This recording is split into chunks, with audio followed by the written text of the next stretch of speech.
स्वयं जेल में। एक बच्चा पैदा हो जाए और पैदा होते ही उसको पैदा होने के साथ कंस हाथ में लेकर के नारियल की तरह खंबे पे फोड़ करके विभत्स तरीके से उसकी हत्या कर दिया। एक बच्चा मरे, दूसरा बच्चा मरे, तीसरा बच्चा मरे, चौथा बच्चा मरे, ये क्रम खत्म नहीं हो रहा है। ये भी हमारे कथाकारों से ही निवेदन है। हम तो अपन राजनीतिक दृष्टि थोड़ी संकट में भी पड़ जाते बोलते बोलते, लेकिन अगर हम ध्यान से देखें तो 7 बच्चे एक के बाद एक, कोई 7वां ऐसा कहते कि वो गर्भ गिर गया, लेकिन बलराम दूसरी माँ से, उस समय का विज्ञान कितना उन्नत होगा कि भ्रूण ही सिक्त हो गया रोहिणी माता के गर्भ में। 7 माँ एक के पेट में, दूसरे 2 माँ दूसरे के पेट में। अब ये उस काल का विज्ञान हो सकता है उतना होगा, मैं तो उस पर भी नहीं जाना चाहता हूँ। लेकिन 8वें बच्चे को बचाना है और समाज के सामने ये चुनौती भी है कि ये भविष्य की बड़ी धरोहर है, बड़े संकल्प की पूर्ति होगी, बड़े कष्ट का अंत होगा। तो बच्चे को बचाने के लिए युक्ति बुद्धि से आज भी मुझे लगता है कितना चुनौती का मुद्दा होगा कि यशोदा मैया और नंद बाबा अपनी संतान को, अपने मित्र को मरने के लिए दे। मित्र के पास जाएगा तो उसकी गारंटी थी कि कंस उसको छोड़ने वाला नहीं, लेकिन दूसरे के बच्चों को पाल करके अपने बच्चे से ज्यादा दुनिया में उदाहरण बन जाए कि कृष्ण और यशोदा मतलब माँ बेटे का संबंध जो बताया, ये आनंद हमारे अपनी संस्कृति से आ सकता है। ये सनातन संस्कृति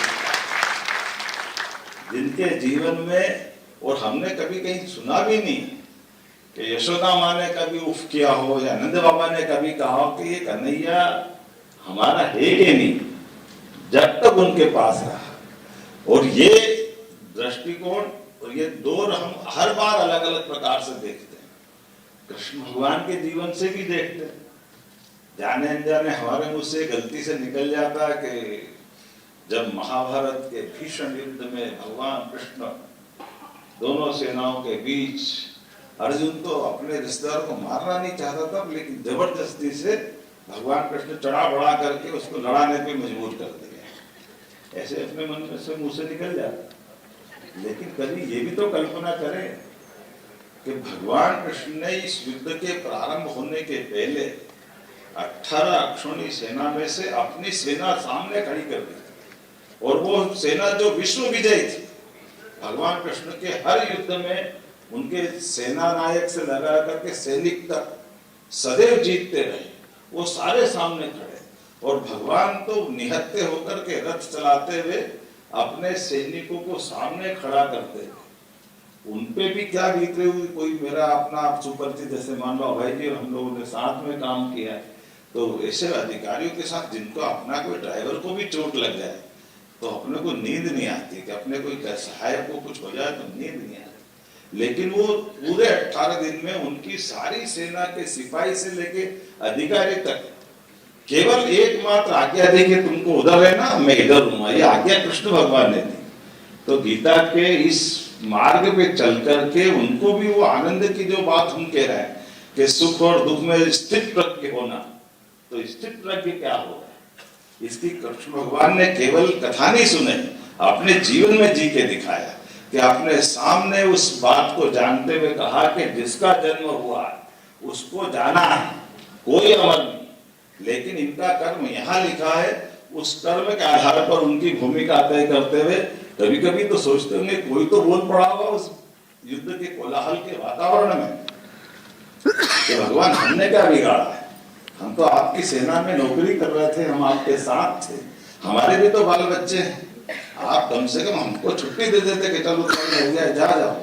आपने तो सामने खड़ा कर दिया मरने के लिए, और आप भी बता रहे जाओ ये बचा है, ये बचा है, ये बचा है। तो बचने के पहले कौन खड़ा है, उसकी दीवार बन के तो उनके सैनिक खड़े हैं। भीष्म पितामह अगर टारगेट बना रहे होंगे, द्रोणाचार्य बना रहे होंगे, तो 7 अक्षौणी सेना तो अकेले भगवान कृष्ण की थी। तो वो अपनी सेना के एक एक अधिकारी को, एक एक कर्मचारी को मरते देखना, ये मुझे लगता है कि वास्तव में ये खुशहाली दिवस की तो बात नहीं हो सकती है, वो सच्चे अर्थों में आनंद की बात भगवान कृष्ण के उस जीवन में उनके जीने से हम प्रेरणा रूपी ग्रहण कर सकते। मैं इस अवसर पर आप सबको अभिनंदन भी करता हूँ, वंदन भी करता हूँ। और सच में ये जो सिम्हस्थ का आयोजन होता है 2016 में, इस विभाग की कल्पना के पहले विचार कुंभ के माध्यम से अलग अलग विद्वानों के साथ जोड़ करके सच में हमारे ऐसे कई विषयों को भी दुनिया जानती समझती नहीं, हमारे अपने शरीर को कितना कष्ट दे सकते, उस कष्ट की पराकाष्ठा के बावजूद भी देखने वालों को दया आती है, उसको बड़ा अलग प्रकार का लगता है जिसने देखा नहीं। लेकिन जो जी रहा उस पे, तभी तो वो कांटों के ऊपर अपनी तपस्या कर लेता है, बबूल के कांटे, शरीर पे एक कपड़ा नहीं, और महाराज लेटे आराम से, धूप बिल्कुल उस समय की 44 की टेम्परेचर में, चारों तरफ अग्नि स्नान कर रहे हैं, और अग्नि स्नान में धूप तो जैसे ताप चल रहा है, और वो धूप भी 12 बजे से 2:30 बजे तक की जो धुनी तापते हैं। पहले तो वो अपना नंगे बदन किसी दोपहर में जितनी लू चलती हो, कोई बैठने का कितना बड़ा हिम्मत का मामला, उससे भी आगे बढ़ के चारों तरफ कंडे जला, और कम पड़ रही धूप सूर्य की तो और जलाओ, और कम पड़ रही तो उसके बाद इसकी भी अलग अलग डिग्री। तो ये तो अभी शुरुआत के समय में 5 लगाएंगे, फिर 7 लगाएंगे, 7 के बाद और दक्ष हो गए तो पूरी एक अच्छी टोकरी जिसमें सारी आग लगा करके वो भी सिर पे लगा लेंगे, और आगे बढ़ करके तो आंख के ऊपर भी कपड़ा डाल के अपनी तपस्या में धुनी रगमा करके भगवान का चेतना के साथ। अब कभी कल्पना करो कि आपने आंख पे पट्टी बांधी है, ऊपर अग्नि रख दी है, चारों तरफ अग्नि जल रही है, कभी सिर हिल गया तो वो कहाँ जाएगी आग, आप ही तो आएगी, आपको बचाएगा भी कौन, क्योंकि आप तो आग भी नहीं खोल रहे। लेकिन मैं भगवान की लो लगाने के लिए उस आनंद में डूब रहा हूँ। अब इसकी कोई पारितोषिक दे रहा है क्या, कौन क्या कर रहा है, कुछ नहीं करने वाला। लेकिन ये जो अंदर का आनंद है वो अपनी साधना के मार्ग से आनंद देखते हैं, ये प्रेरणा जो आती है, इसका एहसास होता है बचपन से कई सारे ऐसे कई लोगों के साथ ये सनातन संस्कृति अपने बीच में से ऐसे आनंद के साथ समाज के साथ खड़े होकर के सामूहिकता के माध्यम से ये संत वृंद को इसलिए प्रणाम करते हैं, अग्नि वस्त्र धारण करके ये हमारे लिए समाज की ऐसी कई उलझनों से अपने जीवन के निचोड़ हमको देते हैं। ये जो परिवार परंपरा भारतीय लोगों के बीच में आई, मार्गरेट थैचर ने 1956 के विश्व हिंदू सम्मेलन के मंच से बोला था, भारत और इंग्लैंड का मूल अंतर क्या है।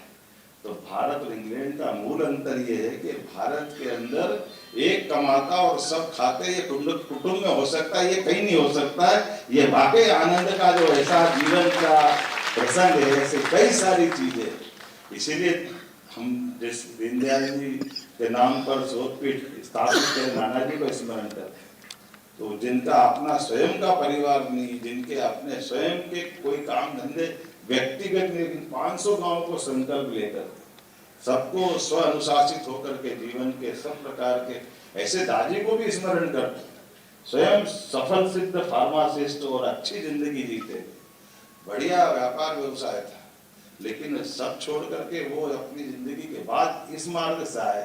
महाराज जी अपना कहाँ यूपी और कहाँ से हरिद्वार जाकर के इस मार्ग पे चल रहे हैं। सच में ये आनंद को हम अगर देखें हर जगह अपने हर एक स्थान पर, लेकिन इससे ही हमारी संस्कृति चलती। तो हमने भी सरकार के लेवल पर 2016 के कुंभ से, कुंभ का अपना महत्व है, कुंभ के माध्यम से कभी कभी जाने अनजाने इस बात पे भी ध्यान नहीं जाता है कि स्नान ही क्यों करते हैं। कोई कुंभ में स्नान की जो महत्ता है, तो ये जो हमारे 5 तत्व है, इन 5 तत्वों में वैसे तो पहली बात ये भी जोरदार जानकारी का विषय है कि ये 5 तत्व हर एक में डूबे पड़े, कोई अलग अलग नहीं। 5 तत्व जल में सब मिलेगा, पृथ्वी में 4 और मिलेगी, पृथ्वी के साथ अग्नि वायु हर एक में तत्व है। और यही तो भगवान कृष्ण अपने मुखारविंद से 13वें अध्याय में कहते, स्थित हमारा अब ये जो खासकर क्षेत्रज्ञ विभाग के माध्यम से जो अध्याय में समझाते हैं, तो ये 5 तत्वों का बना हुआ शरीर और 5 कर्मेंद्रियां, 5 ज्ञानेंद्रियां और मन बुद्धि अहंकार, इन सब से मिला हुआ ये दोनों का शरीर, इसमें से चेतना जागृत होती है और वो चेतना ही तो हमारे दुनिया में आज भी उस प्रकार के मार्ग पे ले जाती है जिसके लिए हम सब अपने जीवन की उत्पत्ति प्रारब्ध इस सब को खोजते हुए कई कारण से सनातन संस्कृति में ऐसी धाराएं हैं। हम सब आज के इस अवसर पर आनंद के इसी वापस माहौल में आ जाएं। ये हमारा आयोजन वाकई अपने जीवन के रहस्य को समझते हुए अपने काम को दक्षता से करते जाए, आनंद से करते जाए, जितना अच्छा हो जरूर करते जाए। मेरी अपनी ओर से इस पूरे विभाग के साथ मैं भी पूछ रहा था कि जिनको पुरस्कार मिला वो क्या कर रहे हैं। एक ने फोटोग्राफी करी, उनको पुरस्कार मिला, एक ने वीडियोग्राफी करी, उनको पुरस्कार मिला। अब ये फोटो वीडियो से भी आनंद आ रहा है, ये भी तो मजा है हमारे लिए। कैसा आनंद है, कहाँ से हम लेकर के आ रहे हैं। आनंद को हर जगह से देखा जा सकता है। तो मेरी अपनी ओर से अच्छा आयोजन की बधाई, बहुत बहुत धन्यवाद। हार्दिक धन्यवाद माननीय मुख्यमंत्री जी, अपने विचारों से हम सभी का मार्ग समापन की ओर ले जा रही है।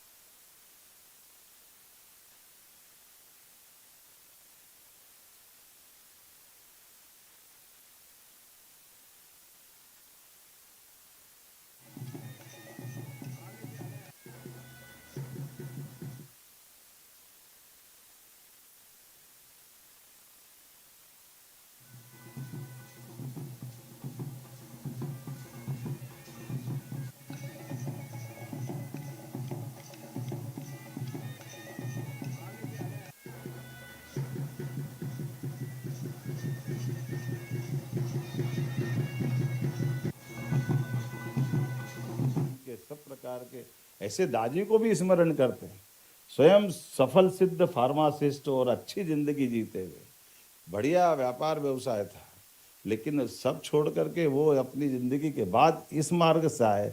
महाराज जी अपना कहाँ यूपी और कहाँ से हरिद्वार जा कर के इस मार्ग पे चल रहे हैं। सच में ये आनंद को हम अगर देखें हर जगह अपने हर एक स्थान पर, लेकिन इससे ही हमारी संस्कृति चलती। तो हमने भी सरकार के लेवल पर 2016 के कुंभ से, कुंभ का अपना महत्व है, कुंभ के माध्यम से कभी कभी जाने अनजाने इस बात पे भी ध्यान नहीं जाता है कि स्नान ही क्यों करते हैं।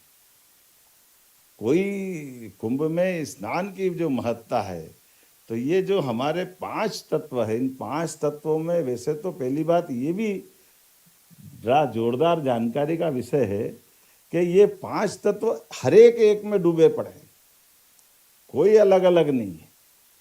5 तत्व जल में सब मिलेगा, पृथ्वी में 4 और मिलेंगे। अब पृथ्वी के साथ अग्नि वायु हर एक में तत्व है, और यही तो भगवान कृष्ण अपने मुखारविंद से 13वें अध्याय